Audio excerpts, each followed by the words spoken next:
All right, this call is being recorded for quality and training purposes. Yeah, happy hump day, everybody. I'm really excited for today's call and talk. As normal, we're going to be talking about financing, kind of what's going on a national level and local sales, what's happening in the United States, and then what's happening here in Eastern North Carolina. We're going to do the same thing with rental trains, and then I'm super pumped to talk about foreclosures. Carolyn's going to talk to you all about foreclosures. So for those that haven't been on this call, Patrick is going to kick it off and talk about finance stuff. If you guys don't know about Patrick, his bank account is only exceeded by his heart. He's a real estate investor. He's built 2 successful companies.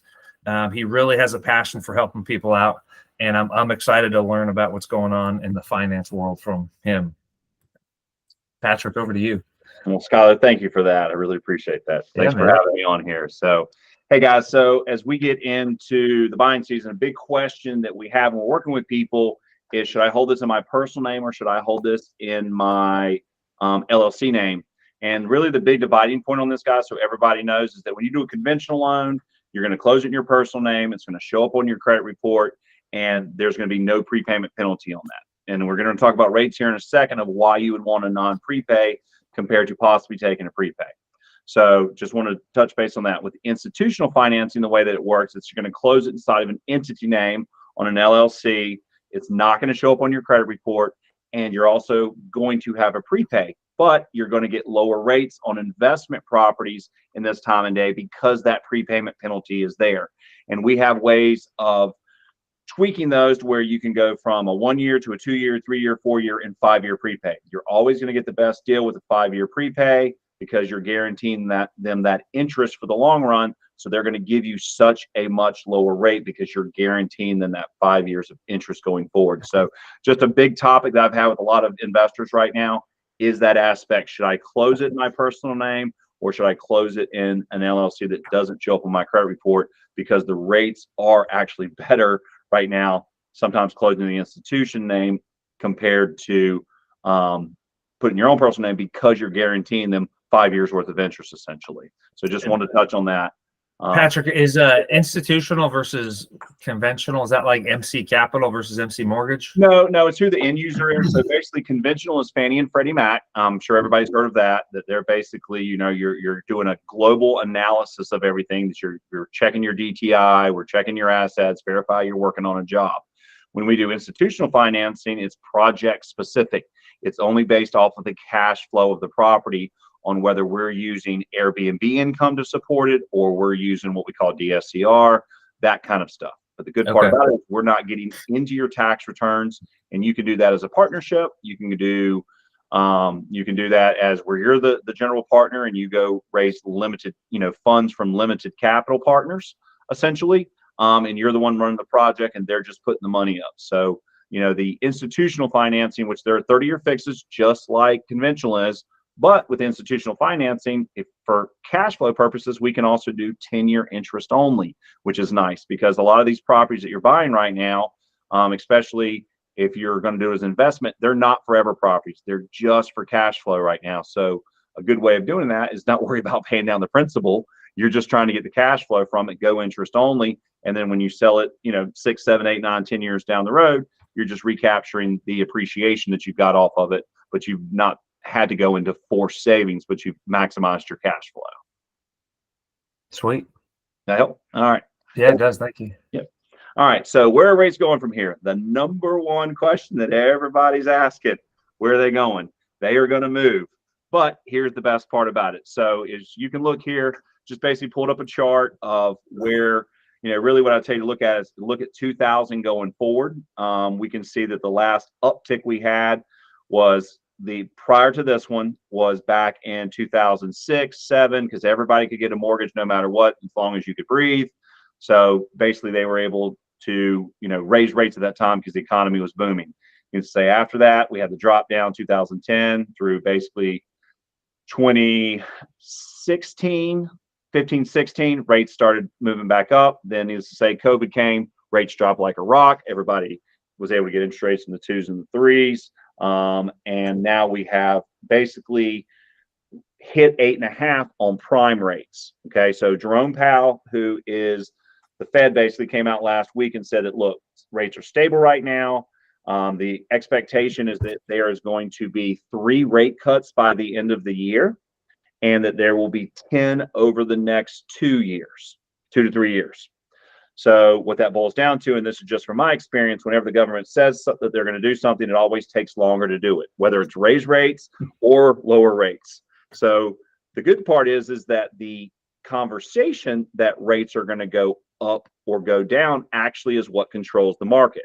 And because they're saying right now that they are anticipating on lower rates, that is actually what's selling the market and driving lower interest rates right now. Okay.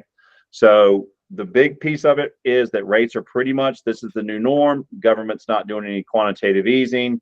They're not, inflation's not reared its head anymore. I mean, we're basically right around that 3%. The government wants it at 2%. So the closer we get to 2%, they will start lowering prime rates, which will lower the cost of borrowing money for everybody. So rate forecast is that things will slowly float down like a feather. And the odds of will there be 3 rate cuts this year, who knows? But that's what they're saying, and that's what's controlling the market right now. Okay, cool. I got so much fun stuff to talk about that I don't want to hold us up. But did they print a lot of money in the late 70s? I think we came off the gold standard in 79. Is that, I wonder if there's a correlation between that and rates jumping up, and then some other apartment supply stuff that I want to talk about when we get to rentals. Cool. In the late 70s. Yeah. I was just a little wee baby then, so I don't really know. But bottom line, here's just a bunch of products that we're doing, guys. Just, anything that you're looking to do investment property wise, just lots of fun things. One thing I added on here from last quarter was that 70% HELOCs for investment properties. We have a lot of people jumping on those to take advantage of the equity. Gives you up to 70% of the appraisal value from that great rate you have on the first, if you need capital to go do something else. That is a home equity line that's available for you on investment properties now. Other than that, all the normal stuff. And they close wicked fast. So you can have your money in 2 weeks, and they'll value your property more than you do. They'll give you so much more money than you think you're going to get. It's pretty cool. Yeah, the nice part is it's an automatic evaluation. There's no appraisal actually done at your house. They do it Zillow. Through Zillow, essentially. Come up with that. Once we have the value, that's what it is. It's 70% of that value. Yeah. And if y'all haven't done business with Patrick or used him to borrow anything, I can't recommend him enough. It's easy. And then once you pick a lender, they have all of your information. So the next loan is just super, super easy. Yeah. Thank you for that, Skylar. Yeah, you're welcome. Thank you, Patrick. All right. So next, Sean McDonald is the Quiet Waters Realty Group. He started that like 6 months before we kind of started Cedar Ridge Management. He's a great friend. It's been a lot of fun to build our businesses together. The dude hustles, the dude invests, and he really cares for his clients. He wants to see people succeed. So if you guys need an agent, Sean or anyone on his team is definitely who you should reach out to. Sean, you there? Yeah, thanks. I appreciate it. My camera shut off. I need a new computer. But anyways, the sales data over the past 3 months is it's pretty similar to a lot of 2023. A lot of people were expecting prices to come down when interest rates shot up and there was more economic uncertainty, but that did not happen. So it's continuing. Values are continuing to increase, which makes it really hard for investors right now buying properties on the market. But you can see here, this is as of February. I don't have the March data yet, but just in New Hanover County, property values have gone up about 13%. There's been a dramatic increase in new listings, which is adding to the days on market too, just with inventory going up pretty strongly. So days on market is up 39%, and then new listings are up 20%. But values are continuing to rise. Next slide, please. Pender County, a little bit different. Pender County has plateaued a little bit in terms of values. Days on market went up 10%. If you look at the number of new listings in Pender County from this time last year, it's up almost 50%, which is definitely adding to, there's a lot more inventory, and that is limiting the values increasing as much as New Hanover County. Then if you go one more to Onslow County, decent appreciation still from this time last year, 6%. I mean, that's pretty high still, I would argue. Average days on market has gone up a lot, and new listings has not increased nearly as much as Pender County.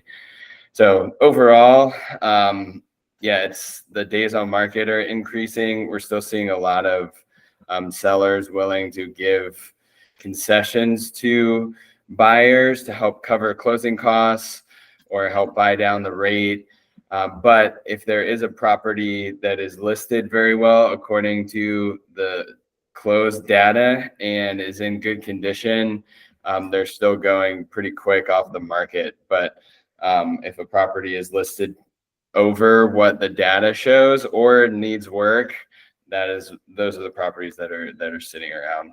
But if there's any additional data that any of you all want to talk about, please reach out. I'd love to talk about it. I love looking at this stuff, and I look at it every day. So Skylar, thanks again for the opportunity to do this and for everything you all do.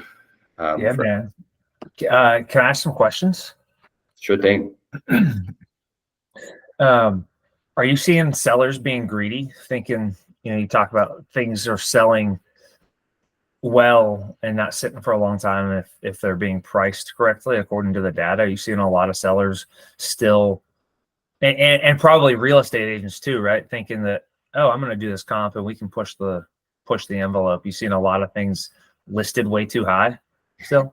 I think that is kind of a common thing since I've been in the industry, but especially the last year and a half, we call them FOMO sellers, where they saw what happened in like 2021 and 2022, where pretty much everything that got listed on the MLS was going into a bidding war. There was just so much demand. Like, that is not the case anymore, but a lot of sellers, I think, generally think their house might be worth more than what the data shows. I know I do, but so dealing with the education side of it is where we try to focus a lot of our attention, where the data shows that if you list your house at what the sold data is, vice trying to push the market too much, you're actually going to get more for your house because you're going to generate so much demand in the first couple of days. People are going to want to submit stronger offers for over the list price, vice trying to list it for 20 grand over, what we think it will appraise for, and then having to slowly lower the price over the next couple of weeks until you get to a place where maybe you get one offer, but it's weak, and even it would be for even less than what you would have gotten if you just listed it at what the data showed. But yeah, it really depends. I mean, there are a decent amount of that, but yeah, does that answer your question? Yeah, no, it did. Thanks. Cool. Now moving into rentals. So we're kind of we're singing the same song a little bit that we sung in Q4. There is nationally and locally, there's so much supply out there. So rents have kind of gone flat. You can see where this is nationally now. You can see where we were in January of 23. We're basically right there. It's showing a 1.1% increase. And that's because of this. And I think this is cool. So what we're looking at, this chart here, is the number of completed apartments in the thousands across the United States. So we're looking at 12 million, I think. I gotta do some math in public. 1.2 million apartments have been completed recently. And then this is the number of apartments in the thousands that are under construction right now. And we're at 3 million that are under construction. So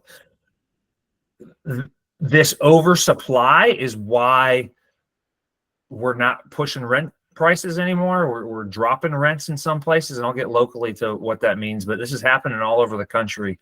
And Patrick, if you you might know, I know you said you weren't born, you're just a wee little guy back then, but if we look at rate increases here, we came off the gold standard completely in 1979. And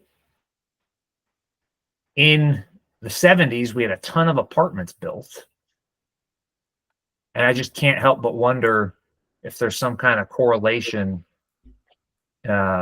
between that and rates, and if there's something else going on. And because we had so much money printed, and this is all just ideating, guys, because we had so much money printed the last few years, if rates are going to still go down, and I think you're the person to listen to, Patrick, so I'm not contradicting you at all. I just like thinking. I thought it was interesting. You said focus on from 2000 to now, because that's probably a better trend than focusing on way back when. But yeah, it's interesting to see all this stuff kind of on top of each other.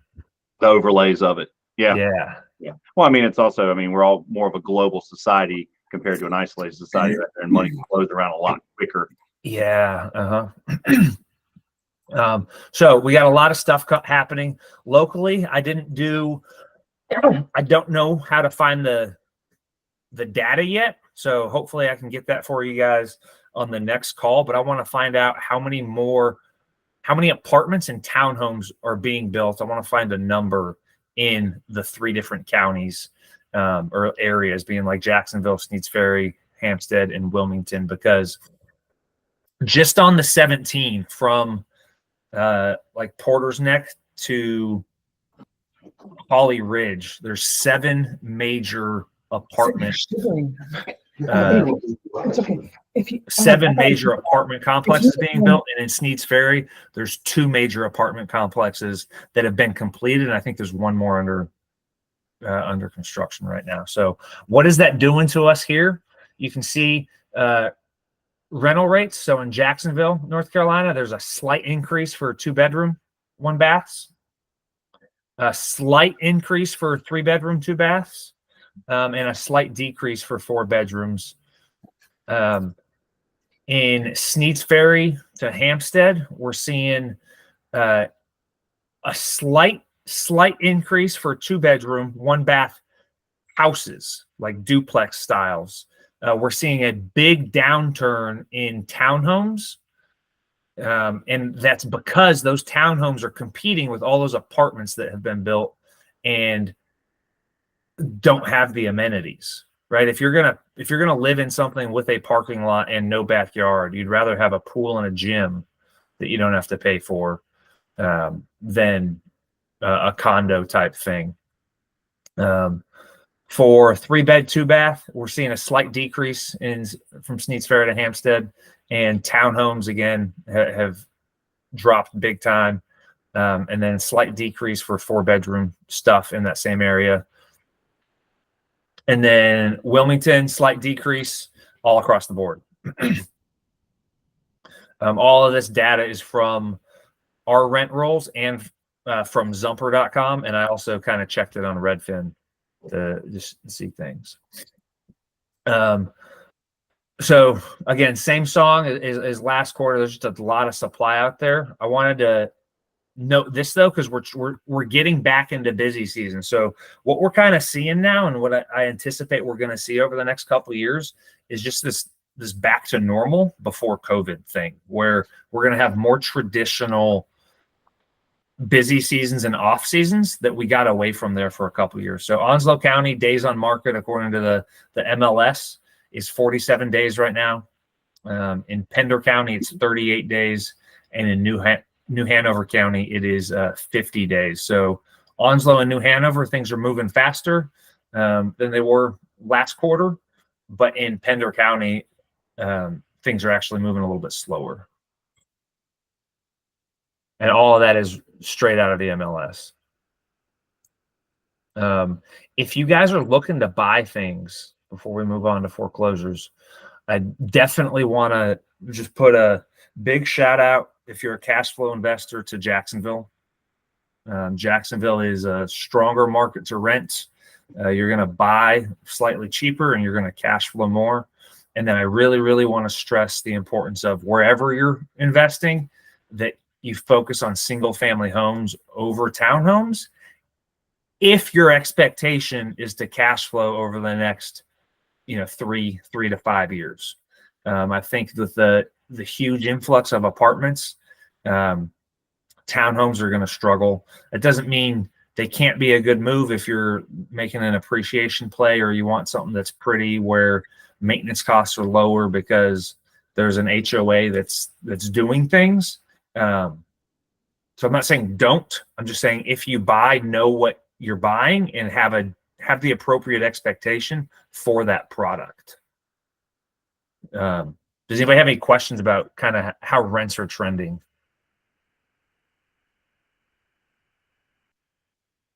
No? Cool. Everybody just wants to hear Carolyn talk about foreclosures, which I also just want to hear. So if y'all haven't met Carolyn on the phone or on something like this, or I haven't talked to you guys about her, she worked with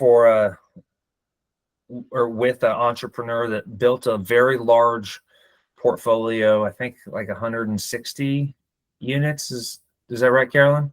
Yes. Yep. And all they did was buy subject to properties and foreclosures, and did a lot of creative things. So she has a lot of experience doing this very thing, and I'm just pumped to hear this. And please, guys, if you have questions, please ask up. I know foreclosures are this thing that you hear about on a Bigger Pockets podcast, or you read a book and you're like, oh my gosh, I just want to do that. And you don't know who to talk to.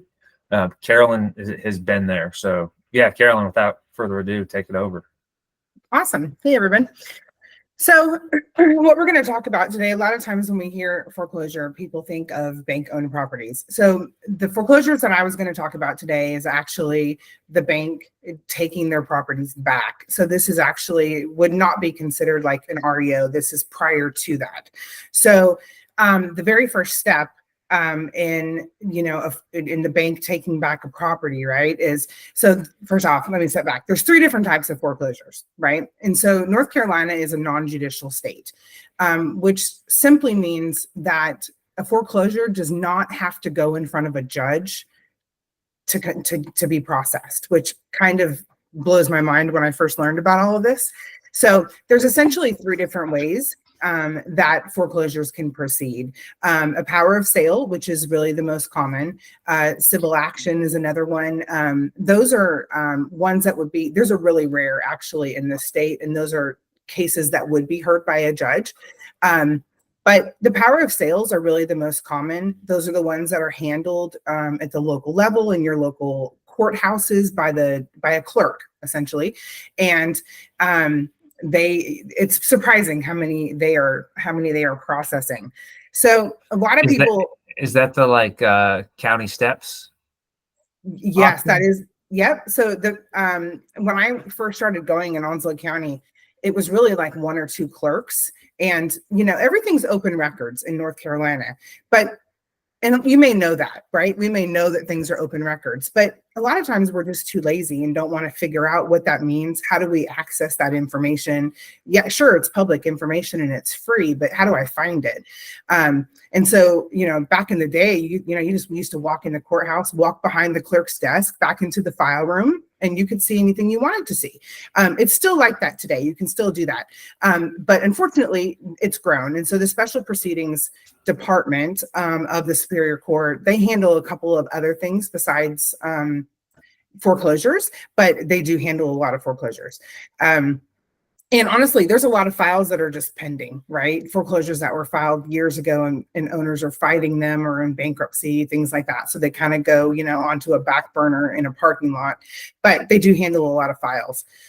So when I first learned about foreclosures, it's often it raises negative feelings, right? Like people think about the poor owners, right, that are losing their property, or the greedy banks, and like horror stories of ripped out plumbing and terrible situations. But honestly, the opportunities that are there is a very unique buying experience if you're willing to do the work and you're willing to check into it. So I wanted to kind of talk about some of the benefits of it. So obviously I've already touched on the free leads and public records. So again, it's all available at the courthouse.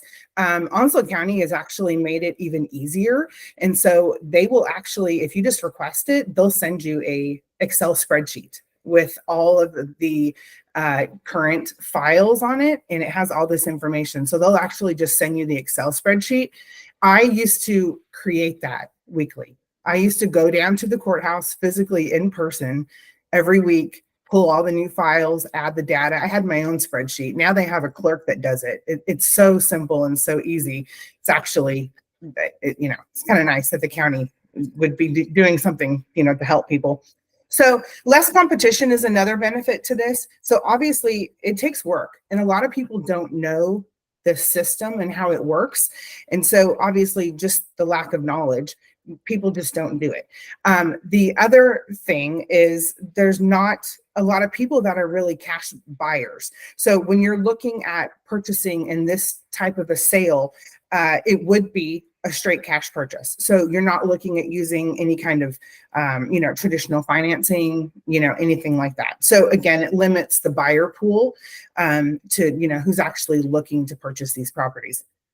So equity building, you're buying a property as is. You've got the opportunity to, upgrade, renovate the property as you see fit, obviously increasing your property's value, demanding higher rental rates, and then quick transaction. So lenders are obviously looking to move foreclosures as quickly as possible to recoup, right, their lost profit. So it's actually a fairly quick process. In the state, foreclosures can happen really in 60 days. Like it's fairly quick. So the lender has no, emotional attachment to these properties, right? So you don't have to worry about them backing out or having any kind of a contractual, issue. So they put the property, essentially up for sale, people bid on it, and, you buy it. So let me move on to the next slide. So I wanted to quickly just go over the actual process of what happens. So in order for a property to be sold, they have to have a court order, essentially, ordering the sale. So if you were to do, say, a deed search or a record search, right, for the Register of Deeds, often you'll see the very, very first thing that ever gets recorded is a document called the substitute trustee filing. And so on a deed of trust, I'm sure we've all noticed, right, on that front page, there's a box and there's always a trustee. Sometimes it's the attorney that handled your closing. It can be it's just a third party. So what happens is the lender substitutes and assigns an attorney essentially to handle that foreclosure. And so that's usually the first document that you see filed if you were to do a record search. So typically what that just means to me is there's a foreclosure coming. If I happen to see that, I know that they're getting ready to file a foreclosure. So the next thing that would happen would be a notice of hearing. So they do have to send that out a number of days in advance. They post it at the property, attempt to, locate the owners, if you will. They schedule the hearing. At the hearing, the clerk actually hears those. Again, they do not go in front of a judge. And the sub-trustee, the attorney, has to essentially establish, a few things: that there's a debt, that they defaulted. And so they would like prove when they sent their notice of default, and, the right to cure, all of that would be included in their letter that they had sent to the borrower. So anyway, there's a list there of like 6 different things that need to be established in front of the clerk for her to sign the order and essentially set the date for the sale. Again, in between that time, they have to post it at the courthouse for like 20 days. I'm sure you guys have heard they have to like advertise in the paper. They still do that, which is wild. The sheriff will post notices at the house, and then they will set the actual notice of sale date. And typically that can be quick. That could be a matter of like 20 days in between the hearing and the sale date. So again, it can be a fairly quick process. A lot of times it's just up to the attorney, to the sub-trustee, and his workload, maybe he's going on vacation, et cetera, when they set these sale dates. So when the notice of sale actually takes place, essentially what happens is the bank is the very first bidder. Whoever is owed money on the property is the very first bidder on the property. And let me see if I have okay, so they're really the very first bidder. So what ends up happening is you enter into what North Carolina refers to as an upset bid period. And you have 10 days for the public, anyone, to come and upset the bid. And so essentially, if you think of it like poker, you're going to go and raise the bid on a property over what the bank has bid. So if the bank, was owed $100,000 and opened bid on a property at $100,000, your next bid would need to be 105 and some change, right? So during this 10-day period, you have to raise the bid by at least 5% over the last bidder, and you put down a 5% deposit. So the fun thing is that each time a bid takes place on a property, it resets the 10-day clock. So what ends up happening is there's some properties, there's one that I'm actually going to talk about that's been unfortunately being bid on for the last like 2 months. And so of course, all the investors are going in very small increments, right? Everybody wants to pay the least amount as possible. So it's, slowly creeping up. But it's fun. Sometimes people will do a bigger chunk just to try to cut out some of the competition. So it's fun to see people's, buying strategies. But so when I say you place a bid, it's really a very simple process. It's a 1-page document that you fill out at the courthouse. The clerk will help you. And then right down the hallway, you take a check and put down your 5% deposit. So anyway, this process goes on until 10 days has elapsed without a property, the bid essentially being, bid up again or upset. So at that point, the clerk just does a report of final sale. You were notified that essentially you won that, that property. The sub-trustee, the attorney, will typically just email you or call you and say, hey, we're going to send you your deed. Here's where you wire your funds. So again, fairly quick process. And definitely has the opportunity to, to be able to make some money, find some good rental properties. If you're willing to do the footwork, right, to find the properties, do your due diligence. So on these properties, I'd like to make a side note here.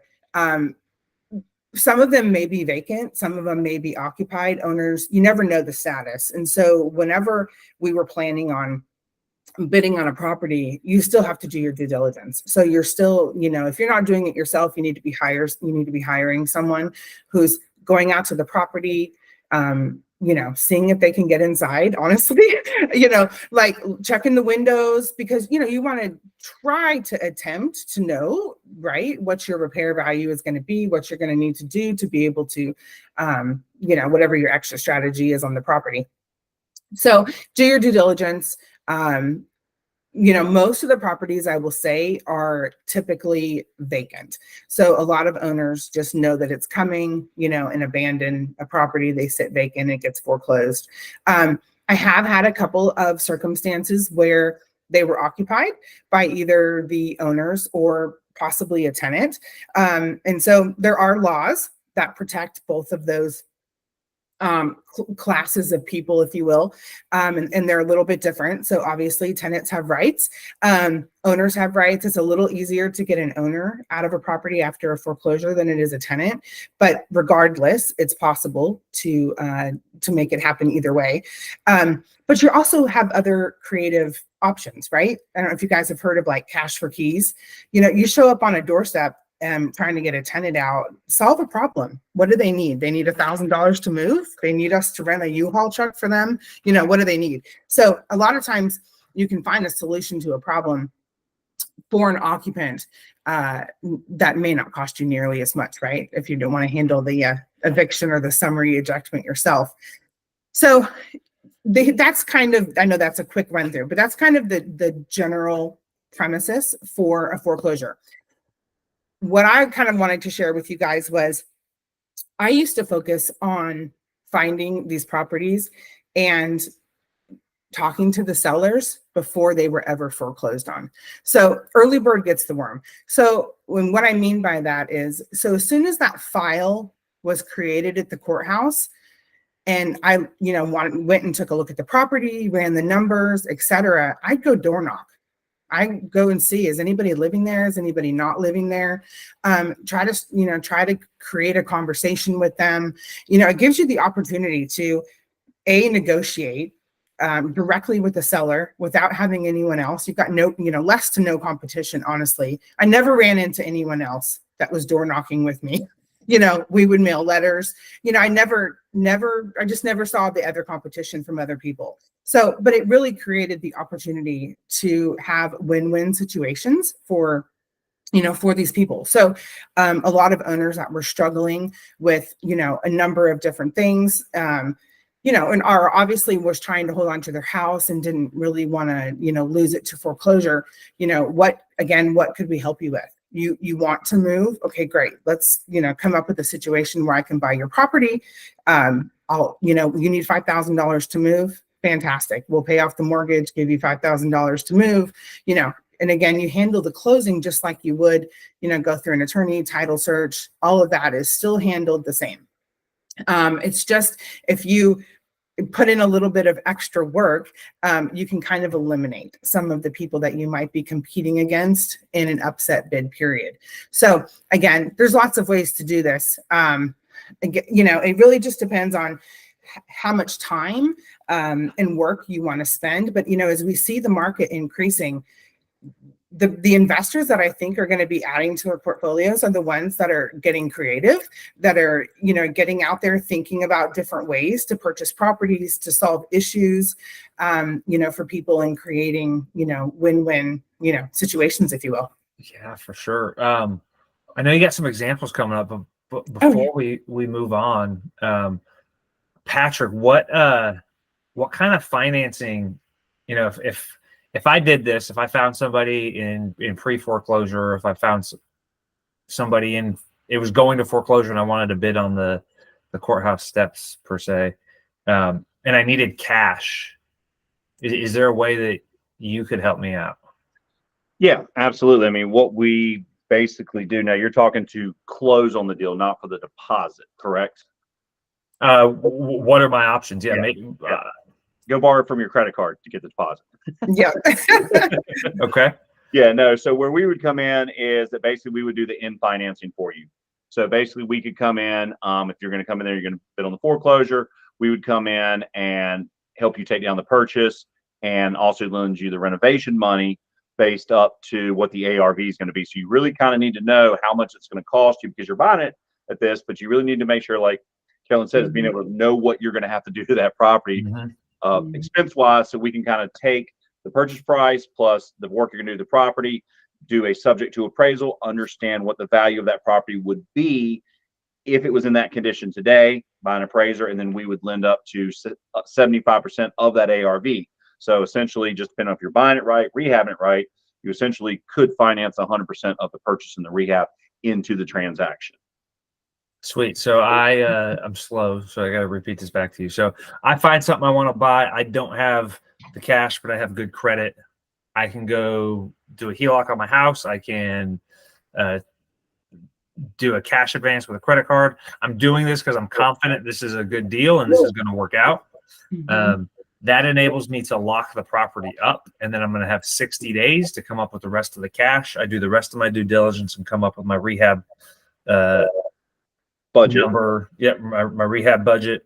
And then I bring that package to you. You say, yes, this makes sense. And you'll fund the rest of the deal from that point. Correct. We want to be in a first lien position. So we will basically purchase the property for you, within that 6-day period, and provide the rehab cost, if you want it, up to 75% of whatever that after repair value is going to be. Okay, cool. And then I want to mention something just because Patrick just said first lien position. So again, that's another reason why it's important to do your due diligence on foreclosures. So as soon as I would find a property that you're interested in, I'd send that address to my closing attorney and I'd say, run this really quick, do a title search on this. There's a great foreclosure in my neighborhood that's been for sale for a while. And I'm like, why is this so cheap? There's a $50,000 second position lien for solar panels on this property. And it's not going to go anywhere. You know what I mean? So even when you foreclose on that property, you still owe that debt. So it's really important that you are, checking to see if there are, other people in second or third, positions that still owe money on that property or are owed money on the property. Yeah, suck to end up in that position. Look at that. Yeah. That surprise. And the solar panels aren't even there. Right. So there were two properties that when I went through the Onslow foreclosures yesterday, there were two properties that I wanted to mention that one of them is the top one, 212 Avery Street, is actually one that is currently in the 10-day bid period. I just went to MLS, grabbed this picture. It sold a few years back. Beautiful house. It has currently 10 upset bids. The next bid amount is $99,000. That's the deposit that would be required. The last day to bid is April 1st. So as you can see, it's a Midway Park. It's a 3-bed, 3-bath. Again, I haven't seen the property in person. That is something that I would do if I was, I'd have a title search run and I would take a look, try to look at the property, in person, obviously. But there are some great deals, to be had. This one kind of piqued my interest because, when she bought the house a few years back, she took a mortgage for like $150,000. The bank started the bidding in the mid 30s. And I was thinking, why in the heck would they start it so low? And I don't know, if I was physically at the courthouse, her notice of default would be in her file. And so I would be able to see exactly what she's past due and what it would take for her to get her mortgage back current. That information is not included on the spreadsheet. So I didn't have that information yesterday, but I'm thinking that she, had paid a significant amount on her mortgage. And so the bank, the lender, is obviously just trying to recoup, what they're owed, attorney's fees, et cetera. So anyway, just wanted to share that one. I think that's a great house. I might actually go look at it. And then the second one was one that recently sold. There was quite a few. There was probably 20 that sold, I would say, in the last 30 to 45 days. This one was just one that caught my eye. It's in Hubert, kind of off of Sandridge Road. Pretty, up and down Sandridge Road in Hubert is a great rental area. There's a lot of properties in there that are in this age group that have obviously, created a lot of equity in there. And so it's a 3-2, little over 1,000 square feet. So the report of final sales says that the people purchased the property for $157. And this property all day long, it's a 3-bedroom rental. You're at least, $1,600, if not a little bit more, depending on the upgrades and, the condition of the inside. So anyway, I just wanted to share one that was active and one that recently sold, just to kind of give you guys an idea of what they're selling for. So again, the points I'd just like to, hit, there's definite opportunity with foreclosures, but just be prepared to, build a team. You need your attorney, you need your people in place, on your team to help you. And you need to be able to be prepared to do the footwork and, put in a little sweat equity, into finding these properties. Sweet. Yeah. Thanks for sharing all that. For sure. Does anybody have any questions? What questions do people have? I could monopolize this and talk a lot and ask a ton of questions.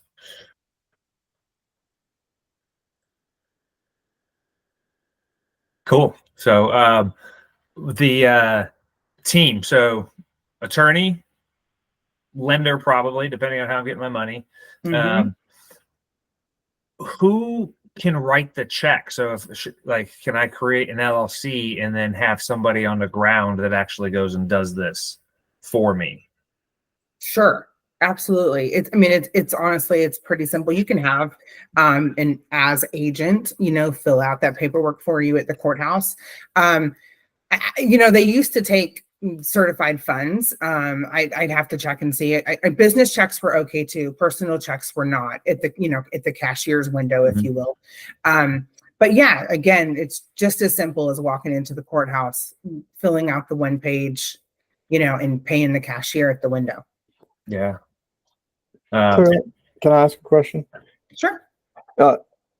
What exactly am I looking at on this spreadsheet? Because I know you said some of them just get parked in pending and they just sit there for years. So, is there something specific on the spreadsheet that we want to look for, that hey, these properties are a go and we should, we might see them coming up for bids shortly? So you're talking about the Onslow spreadsheet that I sent you guys? Yep. So at the bottom of it, there are some different tabs, and I'm happy to call you and kind of go through this. But one of the let me open it up. But one of the tabs at the bottom is like the properties that are in a current bid status. Okay. And so one of the tabs. Let me open this up here.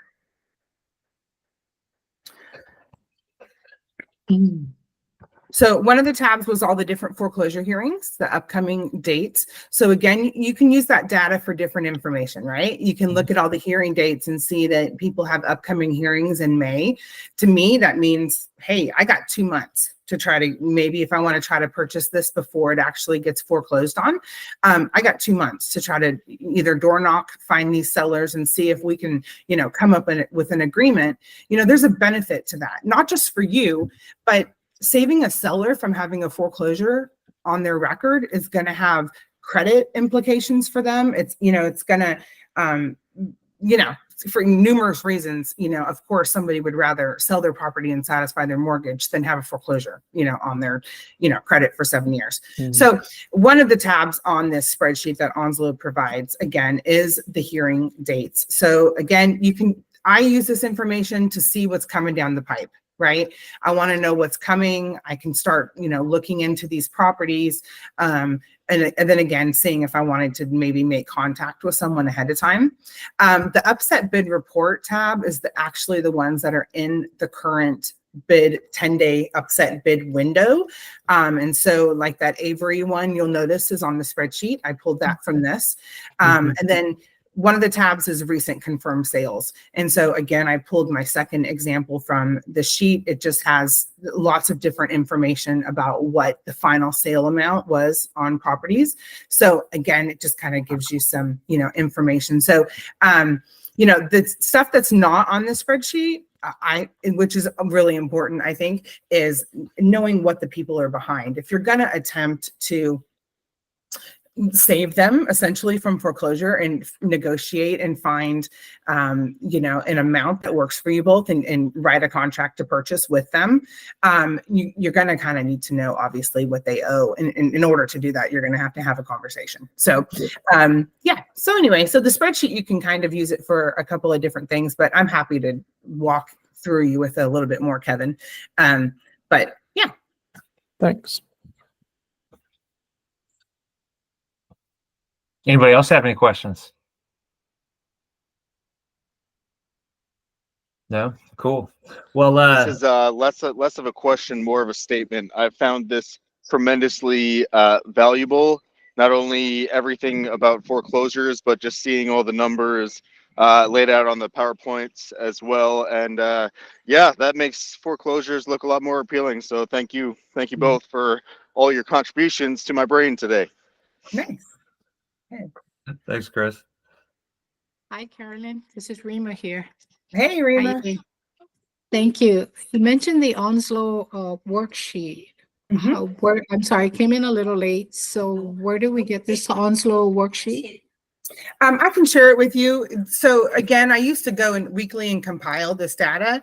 They've now hired a clerk that does it for you. And so there's an email address at the clerk's office that you can just email and request it, and she'll send it out to you. So typically I like to request it weekly, but I'd be happy to share the email address with you. So that'd be great. This is very interesting. Thank you for sharing. It's great. Yeah, for sure.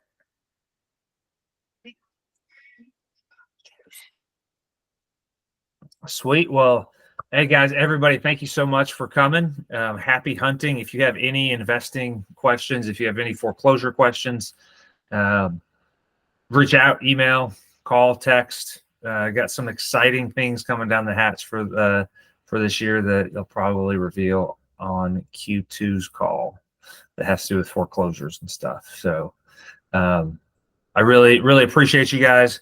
Yeah, please reach out. Let's all work on 4 greenhouses, 1 red hotel together. Yeah, y'all have a good day. I'll send out a recording probably tomorrow or Friday. Bye, Rima. Thank you.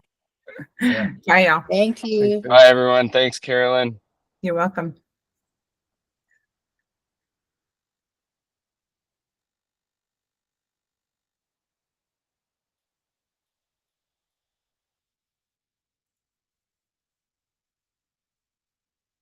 How do I stop recording this?